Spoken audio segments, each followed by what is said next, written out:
they're live. And welcome. This is the third cast of the Hall of Fame series, and this cast falls on the night of the final of the fourth qualified tournament for Series 4 of Sunday Night Fights, as it's now called. And that features Sepha against DevM in the final of the tournament. And what I'm going to show you is Sepha in action over 6 years ago in the very first age of the game, if we were to compare it to Lord of the Rings. And it's a very interesting game by the looks of things. He's versus Ahenian, the star of yesterday's episode, although, spoiler alert, he wasn't the star for victorious reasons. We've got him today on Stutzdorf, and I've been looking at it. It looks to be a little bit interesting in the fact that Stutzdorf is a map that's evolved heavily throughout the legacy of Company of Heroes. And let's begin without further ado. Welcome to another exciting Hall of Fame cast with me, your host, Account Eliminator. That's my impression of Imperial Dane for the uninitiated. He's in the chat. I just thought I'd show him what I was on about when I was talking to him earlier. I can't help but imitate him at times because I've watched so many of his videos. I find myself saying Dane-esquisms. Dane-esquisms. Yeah, it's pretty unavoidable. And also, what was I about to say? Without further ado, let's get the game started. Immediately, one thing I've noticed is the HQ is facing the wrong way. It's in the current version of Stutzdorf, it's actually at a 90-degree angle to that position. That's rather odd. Yeah. And here we go. We've got obviously barracks, obviously Wehrmacht quarters, yada yada yada. Oh, I spoke too quickly. Pioneer buildings. We've got an early forebearer prototype of multi-pioneer ultra capping order by the looks of things. 1, 2, 3. Just 3 pioneers, perhaps a third to build. And it's nice to see, even in October, 2 months after the release of the game, people are starting to, you know, what's the word? Experiment. Try and find the best way to do these things. Obviously, straight away going for the fuel. The meta game on this particular map, prioritising the plus 16 fuel, still obviously being prioritised this early in the game. But that's Ahenian. First unit out of the barracks for Sepha is the Jeep. Something we might see tonight against DevM, who knows?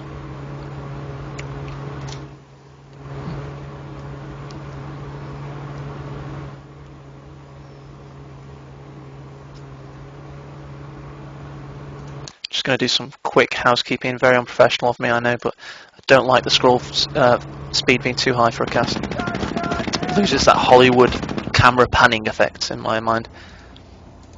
So yeah, the Jeep obviously going to try and push the Pyres around, but the Pyres have already done the damage. They've secured the plus 16 fuel. And in the early game of Company Heroes, as I've proven in the past 2 casts of this series, it's very much a contest for who can get tier 4 up the first, and who can basically dominate the tank warfare on the battlefield. And it's much the same. I don't know, I think we can talk about Code 2 Alpha by now, and if we can't, well, that's just a shame.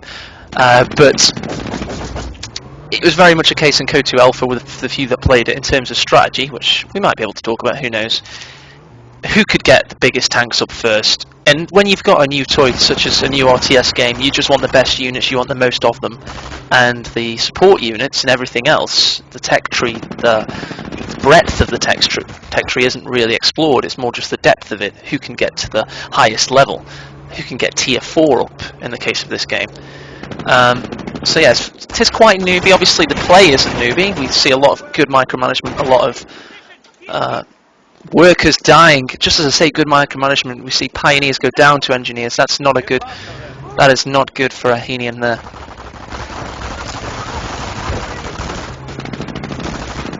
So rifle, Jeep rifle opening in that order. The 2 Pyres obviously outmatched.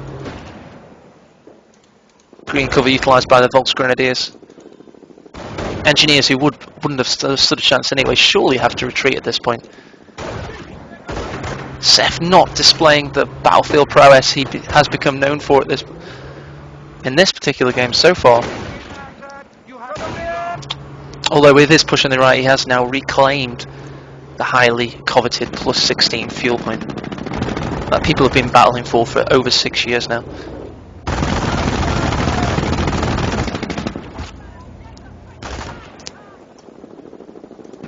And when we get our first lull in the action, I am going to treat you to something I prepared for this game. When I saw it was on Stuff immediately, I wanted to do this. In fact, because I'm talking about it, I might as well take the opportunity to do it now.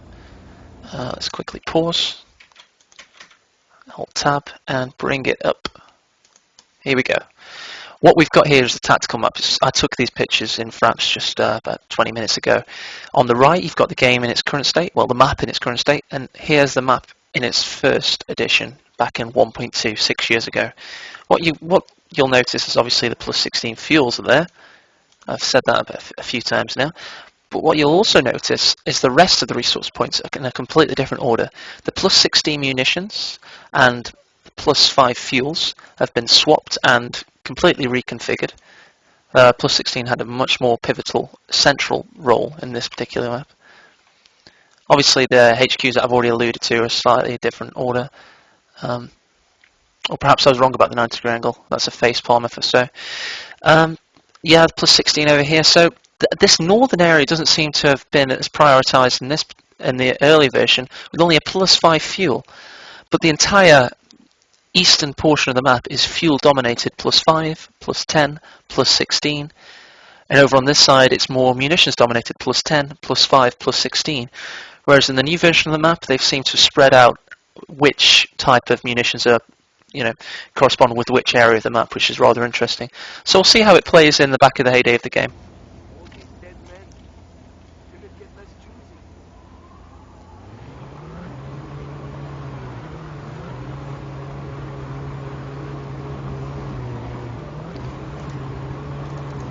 And I did choose the right moment to bring that graphic up, as it definitely is a lull in the action as they start to cap.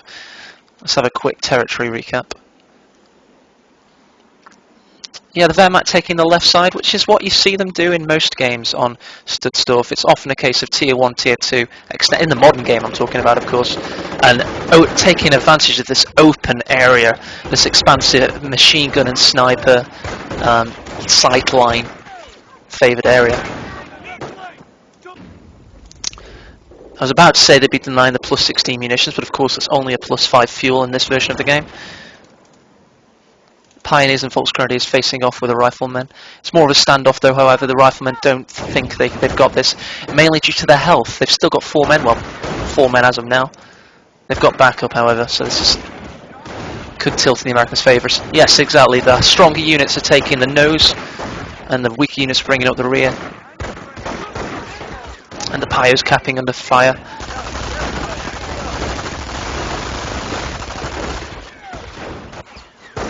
Oh, we got the Wehrmacht going for the cutoff. This plus 10 munitions point links the entire American territory together at the seam. MG finally out for Ahenian. You'd have expected that slightly earlier, perhaps, in this at this stage of the metagame. 6 years ago, MGs were obviously more powerful. A one-man engineer squad. Gonna have to retreat through Volksgrenadiers? No, he's fine. Easy path to his HQ from there. And the Jeep now finally alerted to the danger after seeing the whited strategic point. The ominous blinking of the entire American Eastern Territory just teasing Sepha at this point. Everything he's fought for is currently not available to him. And is the Jeep going to go down? Volksgrenadiers may have to pay the price with Flamer back up. Now they're retreating. Mission accomplished. Surely they're retreating. No, they're taking advantage of the green cover until, yes, they finally succumb to the American pressure. What have we got over here? You'd be expecting barbed wire at this stage, surely. In the current game, well, from what I've seen, most Wehrmacht players tend to use barbed wire on these exits from the American base. Of course, forcing the Americans to take the northern section of the map and creating a stronghold for the Wehrmacht player. Ahenian perhaps not quite that strategic in his foresight to do that. I'm not entirely sure whether that sentence made sense, but you caught the gist of what I was trying to say. As always, that's the hope anyway. So a lull in the fighting. You'd be expecting these flamer engineers to be doing something, perhaps laying mines, but alas no. The MG's pushing up and making a nuisance of itself. It's gone from west to east. Surely Sepha's thinking perhaps a 2 MG build, even though there is only one on the field. OP on the field, that is a common sight at this stage of the game. As I say, it is very much a rush for tier 4. Spoiler alert, but we might as well face it, everybody knows it. And is this an MG bunker? Yes it is, so these riflemen are going to get pushed off. Are they in the arc of fire? I'd wager they are, yes. Sepha with the foresight to try and flank away and become unsuppressed. He has become successful, but to what aim? Perhaps to take out the OP point. Volksgrenadier taking advantage of the heavy cover with MG backup, with further Volksgrenadier backup. A one-man rifleman squad down. An early loss for Sepha there. Flamer engineer still vacant. The OP slowly taking its loss. Surely Ahenian will jump into action to save the OP point and stop the manpower being wasted. The MG taking on this house here. A good forward house there to stop any American advances on the +16 fuel. And a half track out, an M3 half track. We've missed the tech. It comes for tier 3. That is uncommon. We were not expecting this. An M3 half track. Capping, raid, armor, doctrine selected. Oh my. Perhaps with tier 3 he can thwart any Wehrmacht attempt to reach tier 4. It is a gamble, but is it possible? Quad mounts upgraded. We've got to be watching this M3 now to see the early damage wreaked by this quad mount half track.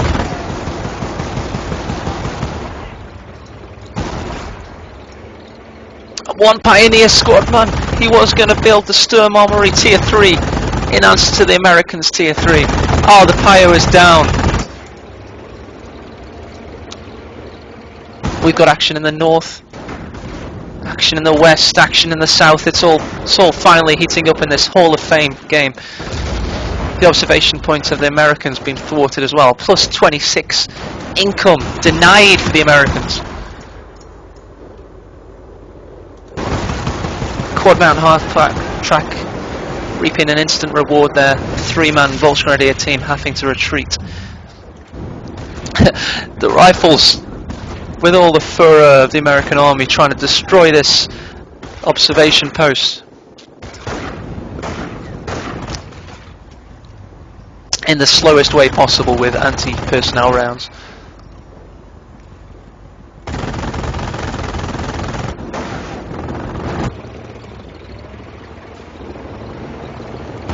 And M8's on the field.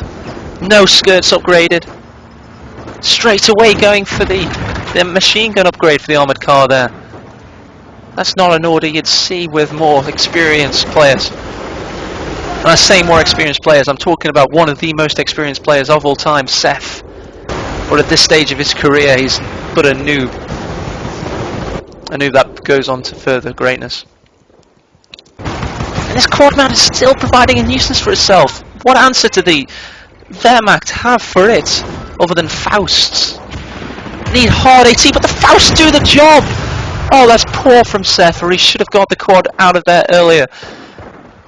And one of the quad convulsing before dying on the quad mount, burning to death. We just saw a Joan of Arc-esque death for that vehicle man there. And their mate coming to try and perhaps wreak a little bit of vengeance for its fallen armour comrade. In the north we've got an MG versus a quad mount, so 2 M3 half tracks, 1 M8, an extended tier 3 in armour. Yet another thing building from the motor pool for Sepha. And still the tier 3 is yet to be completed for Ahenian. Now building under fire. And finally the riflemen due to destroy this OP.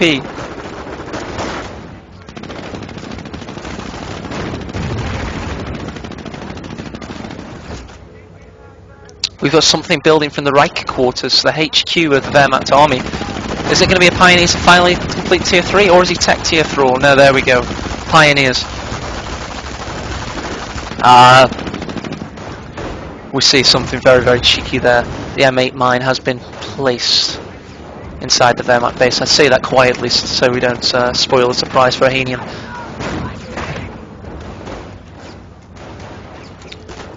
Now go round the concrete object you are constructing. You do not want the M8 to chew you up as you're building.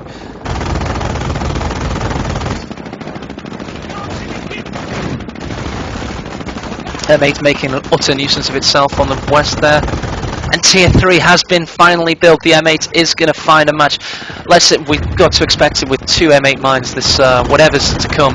Obviously, we've got to be expecting a Stug 4 at this point. It's not going to have a nice entrance upon the battlefield. Oh, and Seph's letting his M8 die. It's got a destroyed engine. Just one more Faust. And with the Wehrmacht having the west side of the map, it does have an increased munitions income. We've got to be expecting the Faust. No, it goes down to MG fire. No need to waste any of that income there. M8 coming to finish the job on the west here, trying to destroy the MG bunker that the riflemen feared for so long. The riflemen using the timber to obscure themselves from the MG's line of sight there. And let's have a territory recap.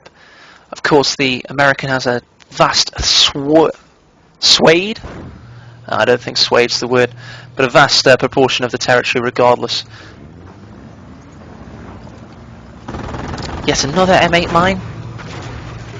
And of course the Stug 4, before it can enter the battlefield, has now hit 2 mines. We missed it unfortunately, but of course we would have... we can definitely get a feel for what happened there. The craters tell the story.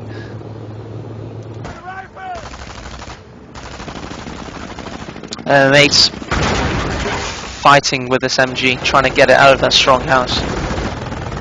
Quad mount coming to wreak havoc upon it as well.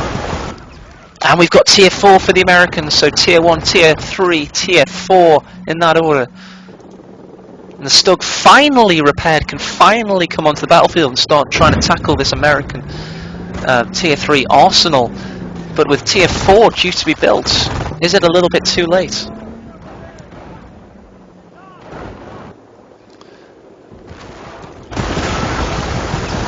And this MG still holding up against the onslaught from the quad mount there. The Stug coming to the aid of the MG bunker, which was under quite a lot of duress there.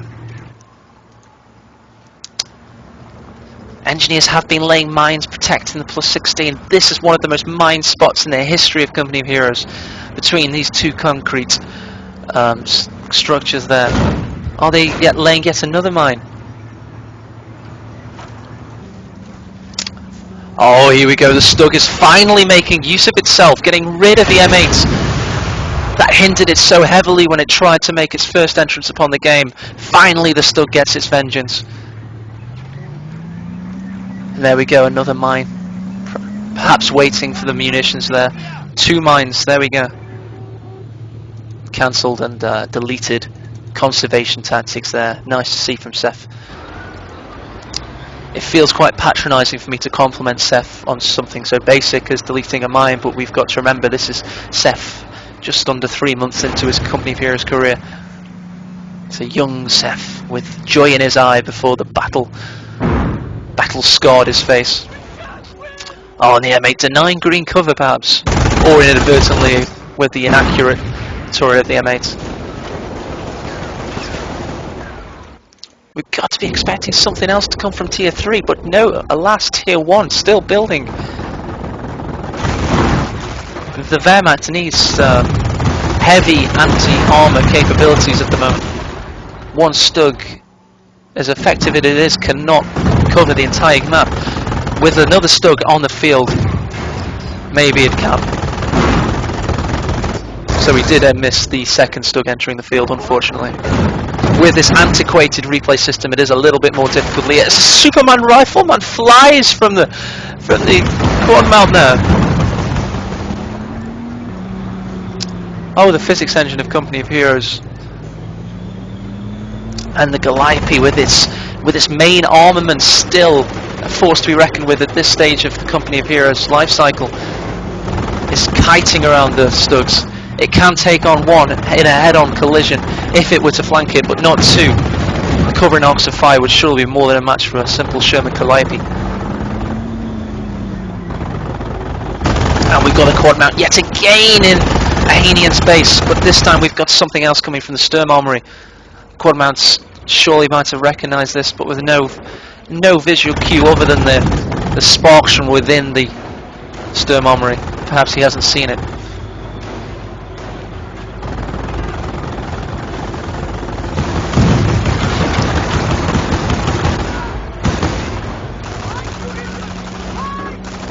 Oh, will we perhaps see the first Calliope barrage? Munitions spent on that. Oh, devastating effect, taking out one Stug 4. Some slight friendly fire on the M8 there. The M10 rather. Will the M10 try and make a flanking manoeuvre and take advantage of the Stug's inferior mobility? Ah, here we go, but the Stug, the Wehrmacht war machine showing his prowess there, producing another Stug to replace its fallen comrade. And the Calliope is down! Tank for tank, like for like, death for death. These men are trading blows on the battlefield here. And this M10 is not in a favourable position, stuck between a rock, a hard place, and the hard place has an anti-tank cannon. Here we see the Ahenian trying to repeat the trick from earlier. Little does he know, this +5 fuel connects all the Americans' territories.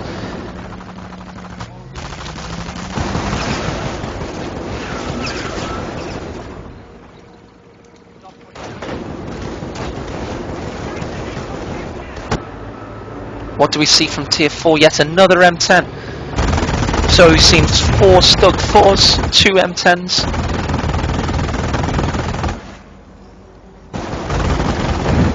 And a Calliope doing the damage, doing the work for Sepha before it met its demise. M10's seeing 2 Stugs, showing their rear armour to it, but obviously thinking better of the situation, and rightly so. With this antiquated replay system, there is no way of knowing at this point how long this game goes on for. It could be an epic encounter. Hopefully it doesn't go on until 8 o'clock tonight, because that is when Sunday Night Fight starts. But who knows? In terms of VPs, the Americans have been dwindled down to 192 by now.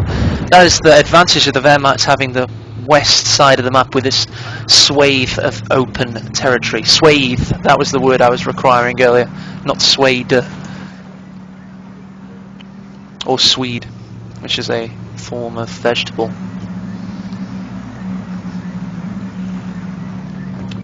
Back in the Americans' base, we see Tier 4 producing another structure. That is the advantage of having a +16 and a high double-digit fuel income, approaching 100 surely, with all the fuel captured, +10, +5, +16.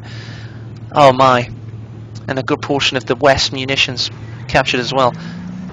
And here we go, there's the M10 entering the field. 3 Stugs, 1 M10. And a Northern M8 keeping the Americans' territories in check. No, Ahenian taking this +5 fuel will not help you earlier. You should have thought of that about 5 minutes ago.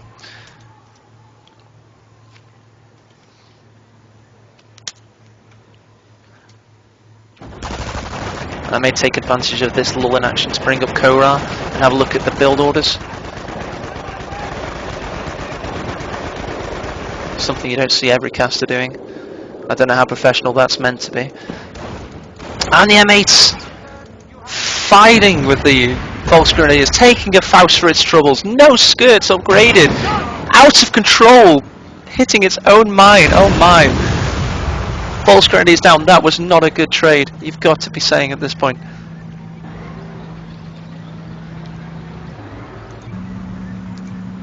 And the Stug Force finally working its way into action. 2 of them getting ready to charge together. The M10, perhaps Sepha hearing the sounds of the battle, using his speakers or his headset to hear the Stug 4s unwieldy engines gearing up into action there.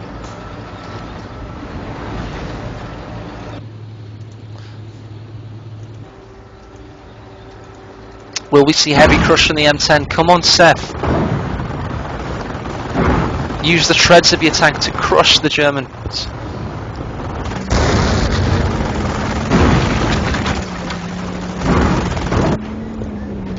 And this is the 5th Stug 4. At this point, I've got to again reiterate the heavy tier 4 production values of our predecessors in this game. They seem to highly value producing one type of tier 4 unit. You may even call it spam.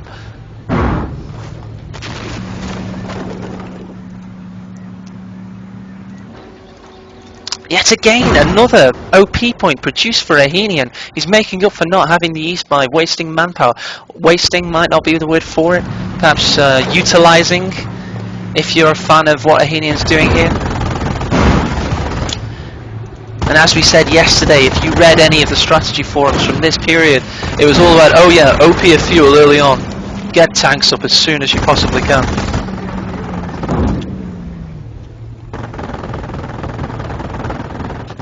And with this series, as I'm going to say now, hopefully we will see an evolution and a departure from this style of play.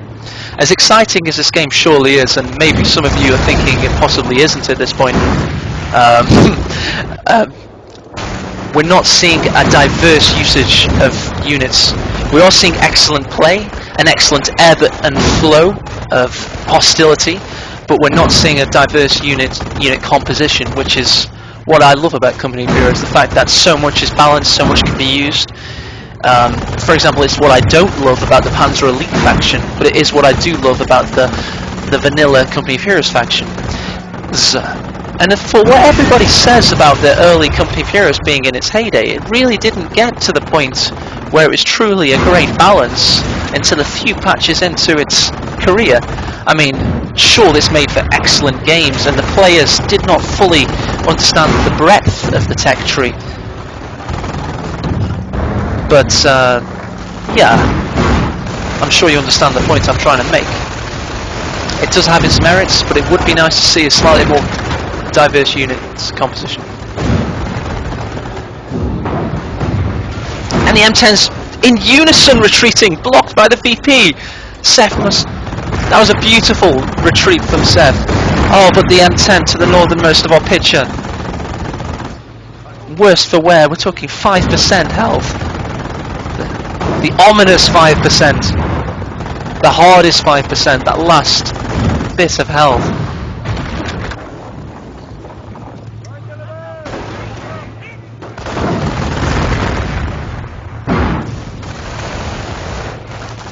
I'm just going to fill you in on just how many of each type of main heavy armour each player builds during this game.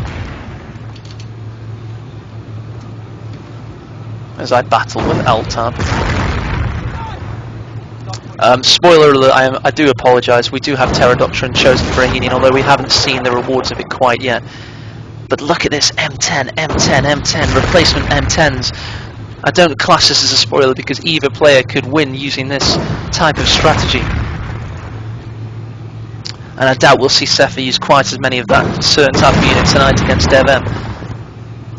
Perhaps the value of the pack, which did get a gigantic boost at some point during Company of Heroes' career as a game, the value of the pack would not have been quite what we know it as today.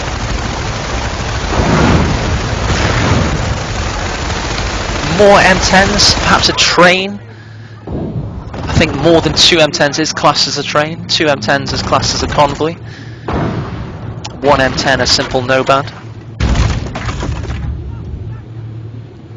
Finally the 4 corners of this building rounded and the superstructure finally collapsing under the weight of the armour that's been during this game.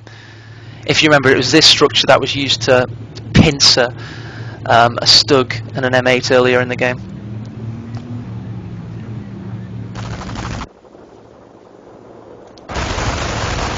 And here we go, a 57mm anti-tank gun produced from Tier 3 for the Americans. As you see, MP40 Pulse Grenadiers retreating from the barbed riflemen. So the worth of infantry not completely negated in this game. Although we do see a ball on the ground, that's never good to see.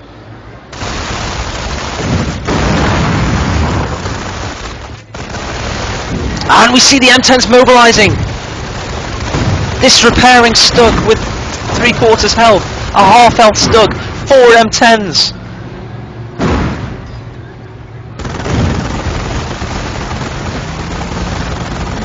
I was stuck with damaged engine, destroyed engine rather. Surely going to go down. We just saw 2 bounce shots in quick succession. The Stug's frontal armour virtues are finally meeting his demise. And we're just seeing the value of manoeuvrability on a field. What as the general pattern says, he who stays within his fortifications is surely a fucking moron. Something along those lines, I don't quite remember. We do see a Vet 2 M10 however. But yeah, manoeuvrability on a battlefield is a sorely underestimated virtue.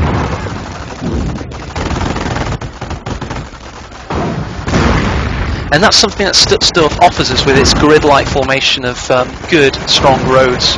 We can see the vehicles truly manoeuvre around other vehicles in a dance, a brutal dance of heavy armament.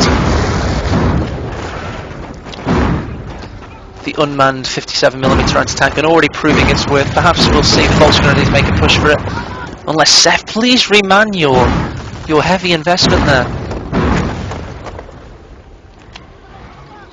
One thing that Seph has truly, absolutely disregarded at this point is VPs, and you've got to be expecting these riflemen to start capping these VPs right now. No, don't engage with the Pioneers. Cap the VPs. Your triple caps. You have 35 remaining. Perhaps Seph with tunnel vision at this point, so early on in his career. The Tiger Race finally coming onto the field. It was ominous with its absence as soon as we worked out what doctrine Ahenian was. And the popularity of the Tiger Race in this stage of the game, with its 1,500 hit points, double the accuracy, double the penetration, cornering an M10. Oh my. This is brutal. I don't know if we should watch this. Perhaps we should draw a curtain around the M10 at this point. Oh, it doesn't even have a main cannon anymore. Tiger, a bully! A bully that may be bouncing shells off the front of the M10 just to tease it before it kills it. At least that's the excuse I make for it. And finally we see Seph prioritise VPs. Finally. If he'd waited any longer, it could have been a very different situation.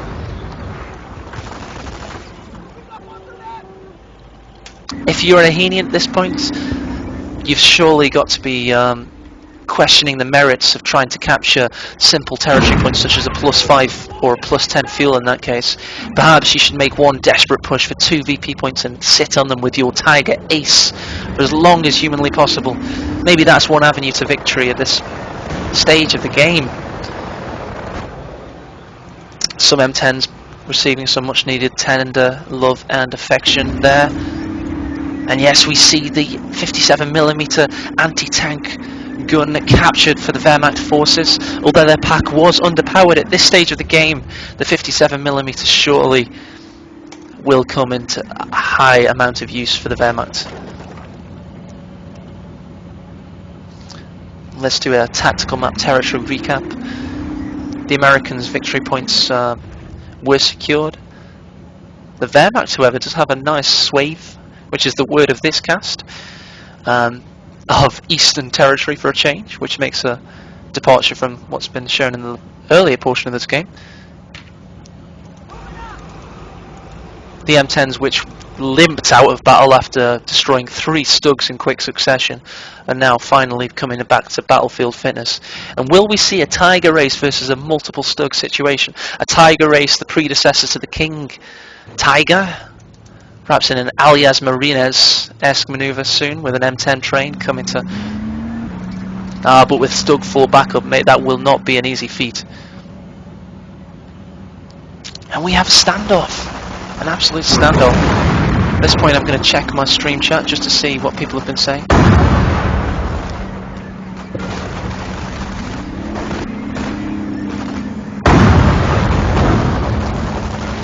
just people being very excited with 5% bug. Why not? Oh, the stolen anti-tank gun! Oh, Sepha surely must be kicking himself. He had the riflemen. If you remember, the riflemen went north to cap the middle VP away from the anti-tank gun. And now it's come back to bite him in the arse. Truly ridiculous position for Sepha to find himself in. And the Tiger Race with its Porsche engine rollicking around the battlefield, destroying M10s at will. But the Pershing, the super tank of the Armoured Doctrine, entering the field. The Tiger Race cleverly reversing in a feint, causing the Pershing to yield for one brief moment before fixing its attention on the Tiger Race once again. Oh my! The M10s manoeuvring around the battlefield, scooping up and seemingly charging their own Pershings. The Pershing with a bit of fratricide there as it absolutely crushes the corpse of the M10.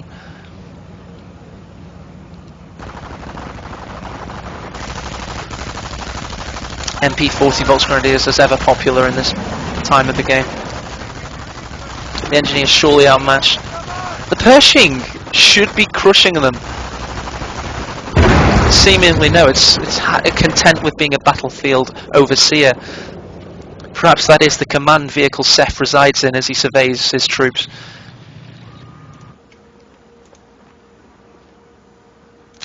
And yet again, a lull in battlefield. This battle is coming in waves. We see a brief flurry of destruction, men dead, hyperactivity where either army could meet its end. This anti-tank gun is proving the ace up the Wehrmacht's sleeve at this point now. As I've already mentioned, Sepha must be kicking himself that he lost that.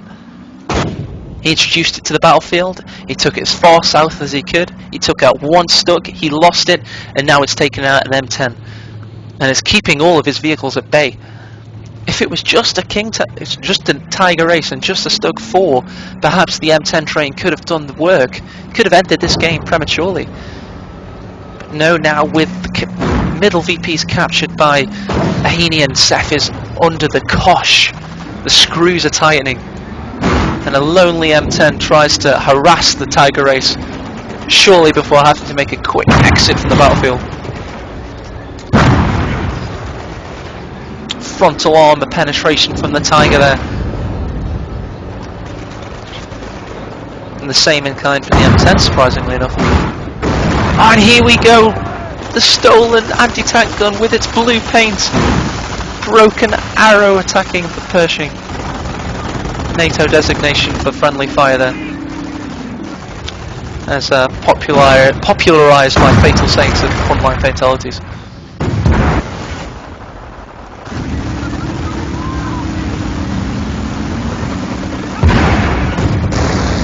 And the Pershing with only, let's say, 7% of its health remaining, trying to take out a Stug 4, but the Tiger Race is going to sandwich it. Oh my! Pershing has been positively spit roasted at this point. Destroyed engine. Surely the Stug 4 should try and make it out of there before the Pershing destroys it as well. But that was not a fair trade-off. And with the Tiger Race with more than half of its health remaining. We see the American player instead prioritising the Western victory point, keeping itself in the game for this portion, for this time at least. With the Wehrmacht Volksgrenadiers capping the right VP, the middle VP currently taken. Sepha noticing the danger of reacting as quickly as he can. He wasn't prioritising the VPs for the first 2/3 of this game, but now surely he's changed his mantra of attack.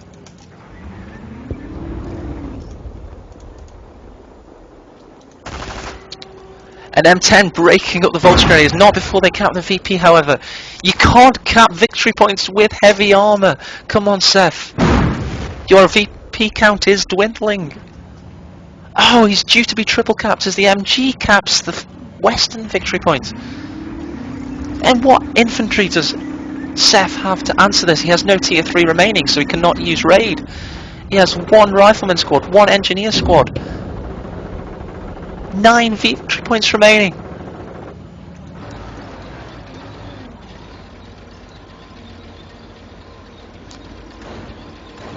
And there we go, playback over. So we see, although Seph dominated the vehicle warfare, he humiliated Ahenian's primitive tactics of just throwing his tanks into battle, his stugs in a loose formation. He danced around them.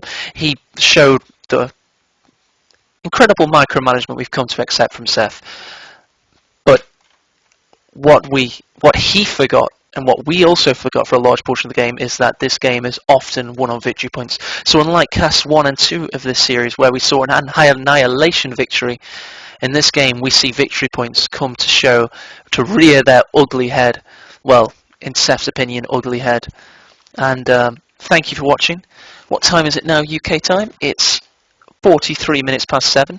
So that leaves us with a brief interlude before Sunday night fights and a live game, not from 6 years ago, but from would have been finished playing today, with DevM and Seph. The warrior we see show us exactly the player that he was due to become in this game. Take on the... Let's get the graphic up. The picture speaks a million words.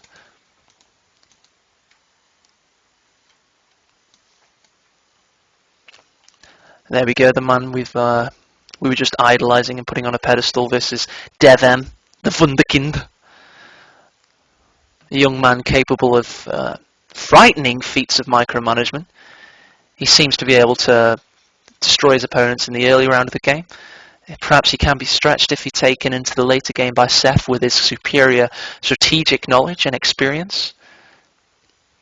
But yeah, thank you for watching, and I'll leave you with a nice image of the tournament bracket. I will be uploading this to YouTube if you've only caught the end of it. That's youtube.com/AECOH. And thank you for watching.